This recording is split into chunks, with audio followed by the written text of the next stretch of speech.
Beralih ke informasi selanjutnya, pemirsa, Presiden Joko Widodo telah menerbitkan Peraturan Presiden Nomor 59 Tahun 2024 tentang Jaminan Kesehatan, yang turut juga mengatur standar pelayanan melalui kelas rawat inap standar atau KRIS.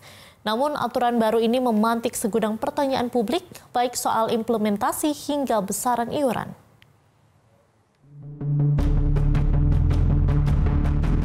Perpres yang ditandatangani oleh Presiden Joko Widodo ini diantaranya tidak lagi mengatur pembagian layanan kelas pasien BPJS Kesehatan berdasarkan kelas 1, 2, dan 3, melainkan menjadi kelas tunggal yang disebut Sistem Kelas Rawat Inap Standar atau KRIS.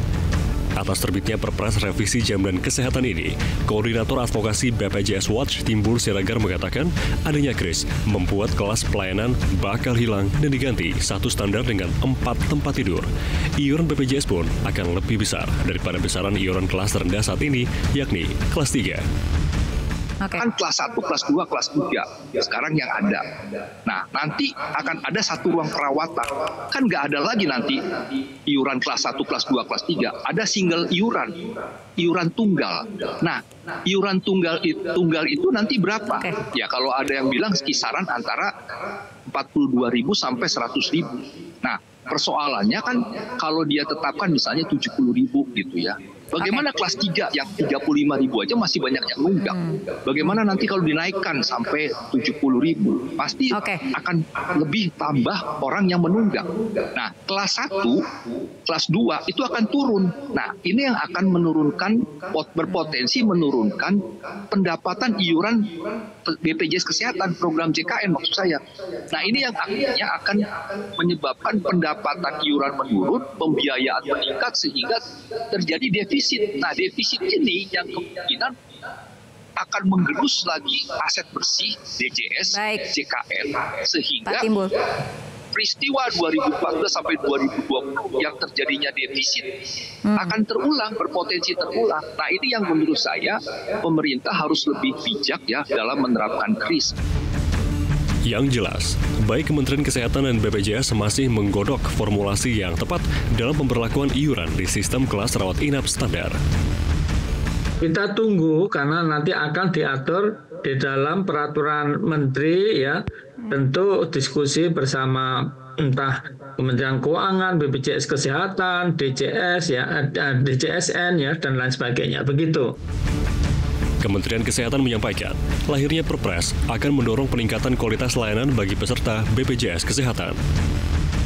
Sifatnya adalah asuransi sosial dan merupakan asuransi gotong royong ya, artinya kita ingin juga memberikan layanan sebaik mungkin sehingga yang kita sebut sebagai kelas standar itu juga akan lebih baik. Jadi lebih tentunya pada yang biasanya kelas 3 itu akan sama seperti kelas 2 maupun kelas 1.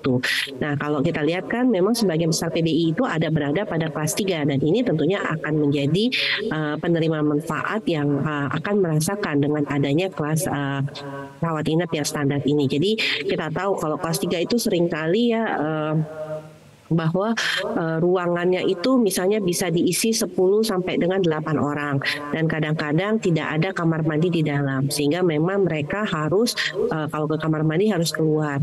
Kemudian cuma ada tempat tidur saja, tidak ada misalnya meja di samping, tidak ada pembatas antara satu pasien dengan pasien lainnya. Nah, ini yang kita atur supaya baik juga dari sisi pencahayaan juga dari sisi sirkulasi ini tentunya menjadi lebih baik, terutama dengan satu ruangan itu diisi dengan hanya 4 tempat tidur, artinya hanya maksimum 4 pasien, termasuk juga pembagiannya untuk laki-laki, perempuan, kemudian untuk yang menular atau tidak menular. Dalam pasal 103B Perpres menyatakan, penerapan KRIS secara menyeluruh pada rumah sakit yang bekerja sama dengan BPJS Kesehatan paling lambat akan berlaku tanggal 30 Juni 2025. Tim Liputan Metro TV. Jelajahi cara baru mendapatkan informasi. Download Metro TV Extend sekarang.